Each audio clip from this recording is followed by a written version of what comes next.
Hi everyone, my name is Jiaqin Jiang, and up until graduation just a few months ago, I was an undergraduate student researcher at Dartmouth College working with Professor Soroush Vosoughi. The paper I'm presenting today is called Not Judging a User by Their Cover, Understanding Harm in Multimodal Processing Within Social Media Research. Even though this is definitely not how I was expecting to be presenting my first paper, I'm excited nonetheless to be sharing our research with all of you. The question of what belongs on the internet has been around for a very long time, ever since it's begun.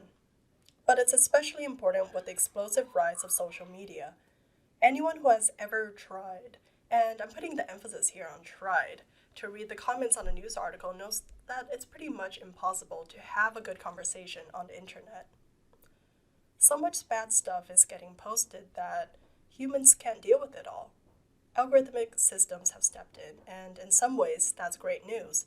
A computer feels more objective than random people deciding if something is okay or not. But does that mean that they're doing a good job? Are they fair and accurate? Are they even doing what they're supposed to do? I turned to the headlines to answer those questions, and as you can see, there has been a lot of concerns about how these automated systems operate and whether they are truly successful. The most interesting one to me is this last headline over here, which is it seems that human moderators are actually being seen as the better option for fighting misinformation in some cases. There is one thing that isn't talked about much, however, and it's the damage that these automated toxicity detection tools do to marginalized communities. We know from research that tweets written in African American English are twice as likely to be labeled as offensive than those in standard American English, which not only perpetuates stereotypes but actively excludes voices of a marginalized community from research and study. Another fallout from this lack of transparency and accountability can be seen in a 2019 lawsuit against YouTube for restricting all LGBT plus content to mature audiences. The vast majority of repercussions, however, are felt by users without much platform at all. In this way, automatic hate speech detection systems appear only a few irresponsible deployments away from becoming an incredibly effective vehicle of censorship against entire communities, all while operating under the guise of doing good and maintaining civility. I want to narrow in on this last headline here about Google's Perspective API, a free tool developed as part of a collaborative research project focusing on transparency and fairness. Its primary and oldest offering is a machine learning model trained on hundreds of thousands of pieces of human annotated text to predict the perceived harm of a comment on its readers. It's received its share of criticism as well, with users such as the one on the left pointing out a worrying correlation between identity words associated with marginalized communities and higher toxicity scores regardless of the actual content of the message. You'll notice that those results on the left are from 2017. In the past 3 years, the API has improved in leaps and bounds and even offers a practicum in how to quote-unquote debug issues of fairness and bias within their models, which walks users through a real case of pinpointing and eliminating disparate impact within toxicity detection. They argued that the main issue was not human biases in a training set, rather than the data did not contain sufficient examples of non-toxic identity-related comments for the model to learn that the terms themselves were neutral and that the context in which they were used was what really mattered. According to the practicum, the team balanced the data and eliminated bias within the algorithm by the simple yet insightful act of upweighing negative subgroup examples. When we queried the current API model, however, we found results that bore pretty great similarity to those on the left. The implication of this is pretty concerning, not just for those people who use Perspective API, but for internet moderation as a whole. If a research project that prioritizes transparency and fairness cannot account for the human biases deeply ingrained within language, then how fair is the toxicity detection systems that moderate social media used by billions of people? We took a two-pronged approach to our research, and though they may seem distinct from each other, It became pretty clear to us over the course of our study that these are two deeply interrelated problems. In order to audit Perspective API across identity, we needed to conduct human demographic prediction through annotation on crowdsourcing platforms because, as with most social media data, identity information is not included.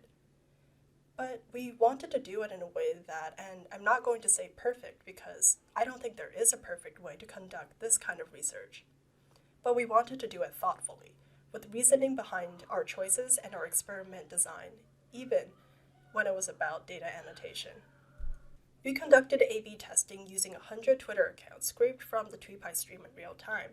As we cannot know the real demographics of these users, we focused our analysis on answering one key question, which is, are the annotations of one category statistically different from those of another? So, what patterns of disparate impact will arise when humans are told to make a decision based on different modalities of data? And what I mean here is, how different will a person's decision be if they're given access to only image information, only text information, or if they have access to both? We calculated the entropy for each account annotated to determine the level of agreement across the 5 separate annotators. So a lower value of entropy would mean more agreement between them. Then we conducted two-sided t-tests between each pair of categories across demographics. We see immediately that the biggest differences between visual and textual categories is gender. And that makes a lot of sense because gender is a social construct that depends hugely on presentation and appearance, meaning that a user's text description may vary really differently from their provided images. In addition, we note that image appears to be much more polarizing of an information medium than text. There's not a whole lot of difference between the annotations of workers with access to only images as opposed to both image and text, which suggests that when users have access to both kinds of information, they still base their judgment much more based on the provided image. That is, assumptions and information gained from visual data are going to overshadow those that are gained from natural language data. I want to emphasize that these results are not definitive, and they definitely should not be taken as proof of the phenomenon, but they do suggest a need for a more critical understanding of how experiment design choices in regards to crowdsourced data annotation can drive harm and general biases within the data. I want to emphasize this quote from our paper. If there are inaccuracies within the foundations of social media research, then that forces us to reconsider all the tools that we have built, the conclusions that we have reached, based on those inaccurately annotated datasets. I want to talk a bit about our audit of the Perspective API. The main goal of our study is to figure out how well this API performed across users from different demographic categories. Then we calculated the distribution curves and the cumulative distribution functions for each of our chosen categories, then determined statistical significance between pairs of demographics within the same group. Finally, we compiled collections of the most toxic tweets for each demographic category, which you can see to the left there, so to gain better insight into what exactly the Perspective API determines to be harmful. Then we submitted each batch to Amazon's Mechanical Turk platform with 3 annotations requested for each user. As you can see, the inclusion of profanity was a very strong indicator for toxicity. Not only that, tweets that included slang and linguistic features originating from African American English received higher toxicity scores regardless of the actual sentiment of the text information. On the other hand, tweets that attack particular people or groups without using profanity, even when they used racial slurs, received comparatively low toxicity scores. We wanted to find differences between performance across demographic categories, but in reality, they seem to be tied much more to the amount of profanity. And it's here that I want to emphasize that age and race, the two groups that did show significant differences in distribution and CDF graphs, are both social linguistic identities that are influenced strongly by the usage of profanity. The vast majority of tweets that Perspective API scores as highly toxic are false positives due to the prevalence of, just regular profanity use on social media, which suggests that the model will perform inaccurately on most social media data. Overall, our results indicate that while Perspective API is highly effective at identifying tweets that do contain profanity, it performs less effectively when finding tweets that cause actual harm. The overwhelming majority of highly toxic, which I am classifying as scores above 0.8, were short pieces of text input that contained profanity, which effectively masked all the tweets that did contain slurs and attack on identity and what can be legally defined as hate speech that were given scores ranging instead from 0.3 to 0.5. It is important to note that the issue of false positives within Perspective API leads directly to that of false negatives, in that the model does not score the false negatives as completely harmless or zero, but it's just that their scores seem really significant and comparatively safe when we're talking about the large number of tweets with very high toxicity scores. In other words, the model prioritizes profanity over personal and identity-related attacks, likely because there are just much more instances of the former in any social media dataset than the latter. Here, I want to emphasize a few of the important questions that I hope you'll be taking from my talk today. Perspective API does not perform badly as much as it is unfocused. These problems of fairness and equity originate not from technical errors within its code, but from incorrect or oversimplified assumptions that were made when talking research and experimental design. The Perspective API were trained on large datasets so they could determine toxicity, which is a really nebulous term that data-driven systems really can't define independently. Toxicity can mean sentiments of anger in one context and the usage of racial slurs in another. And the arbitrary conflation of these very different circumstances is what drives disparate impact in these systems. I want to end on this note, which is, without outside interference, computers will prioritize efficiency and correlation over human concepts of justice and fairness. I mean, that's how we built them. This is not to criticize computational research, more to point out that injustice within tech often arises when data-driven systems are used to solve problems that are out of its scope, whether they are issues that cannot be fully represented by data or are just too general to allow a computer to define.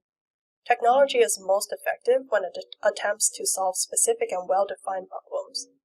When it's forced to fill in the blanks, inaccuracies and biases arise. The team behind Perspective API appears to be taking a step in the right direction by pivoting away from the monumental task of both computationally defining and finding general toxicity towards more specific and targeted categories of harmful language with a long history in legal literature, like flirting and identity attack. Though it's more likely than not that these models will also have their problems and imperfection, their specificity and especially their precedence in broader theory, and what I mean by that is non-CS theory, allows for regulation and improvements from a much broader community. It's our hope that this decision marks a far-reaching shift within both industry and academia towards prioritizing the transparency and accountability of algorithms, models, and systems over their immediate outcomes. Well, I just wanted to say thank you so much for listening to, hopefully, my whole talk. If you have any questions, any concerns, any rotten tomatoes to throw, maybe not that, you can find me at jiaquenjiang on Twitter, or you can reach out to me by email. Thank you so much again.